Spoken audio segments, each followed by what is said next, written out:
So guys আসসালামু আলাইকুম, সবাই কেমন আছেন? আশা করি সকলে ভালো আছেন। সো গাইস, আল্লাহর অশেষ রহমতে আমরা আমাদের ঈদের প্রথম দিন আমাদের ঈদগাহ মাঠে নামাজটা পড়তে সক্ষম হয়েছি।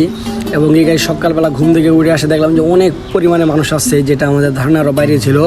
বরাবরের মতো বড় ঈদে অতটা মানুষ আসা হয় না, কিন্তু এইবার গাইস কিন্তু অনেক মানুষ আসছে, যেটা আমাদের ভাবনা করার বাইরে। আর এখানে আস্তে আস্তে আমার এক বন্ধুর সাথে আমার দেখা হয়ে গেল এবং কি আলহামদুলিল্লাহ আমরা নামাজটা শেষ করলাম এবং অনেক পরিমাণে মানুষ আসছিল। ভাবলাম যে এটা ভিডিও করে আপনাদেরকে দেখাই, আশা করি সকলেরই ভালো লাগবে। এবং কি গাইস নামাজ শেষে সবার কাছ থেকে একটু আশীর্বাদ নিলাম এবং কি দেখতে পাইলাম যে আসলে সবাই বেশ ভালো মুডেই আছে। সকালবেলা পরিবেশটা খুবই ভালো ছিল, কোনো বৃষ্টি বাদল ছিল না, ঠান্ডা বাতাস আবহাওয়ার মাঝখানে আলহামদুলিল্লাহ সবাই ভালো নামাজ পড়তে পারছে।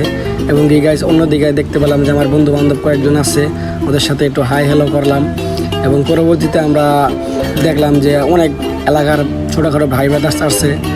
তো গাইস আমরা কিন্তু অনেক খুশি, আল্লাহর অশেষ রহমতে আমরা ঈদগাহ নামাজটা খুব ভালোভাবে পড়তে পারছি, সবাই খুব ভালোভাবে পড়তে পারছে, কোনো বৃষ্টি বাদলে কোনো ভয় নাই আলহামদুলিল্লাহ। তো গাইস সবাই আমাদের জন্য দোয়া রাখবেন এবং আমার ইউটিউব চ্যানেলটা অবশ্যই সাবস্ক্রাইব করে আমার পাশে থাকবেন। ইনশাআল্লাহ জামালপুরের ভেতরে একজন কন্টেন্ট ক্রিয়েটর হিসেবে আমি এই জন্য পরিচিতি লাভ করতে পারি। এবং গাইস আলহামদুলিল্লাহ সবাইকে বিদায় জানিয়ে আজকের মতো ব্লগটা এখানে শেষ করছি। আল্লাহ হাফেজ।